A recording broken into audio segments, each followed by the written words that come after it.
Alam mo, dito sa Clark, maraming destinations para sa bata, para sa matanda.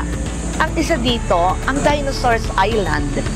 At ito ay isang animatronic theme park at museum na may life-size dinosaur replicas. May zones din ito tulad ng Dino Trail, Fossil Garden, Travelution at Jurassic Jungle Safari Ride. Kaya very exciting ang makapunta doon. So nagbibigay din ito ng interactive at educational experience para sa lahat ng edad. Ang setup dito sa Clark talagang very ideal to be a family destination.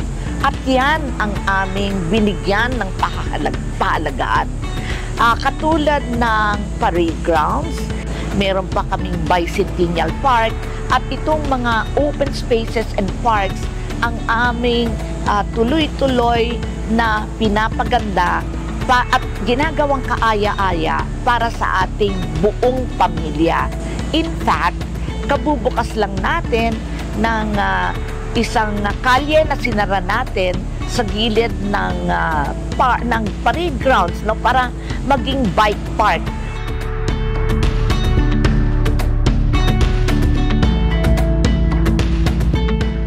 Meron tayong mga walkways, makikita natin na puro punong kahoy. And we can boast that we have several thousand of century-old trees. Most of them are acacia trees.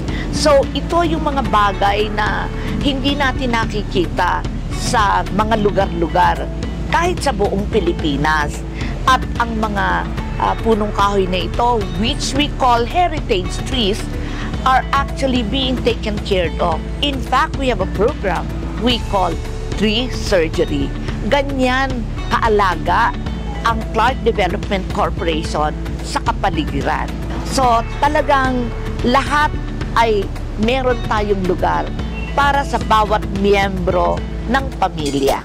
Marami po kaming exclusive content para sa inyo. Just visit gmanetwork.com/entertainment at i-follow kami sa aming official Facebook, Instagram, X, TikTok at YouTube accounts.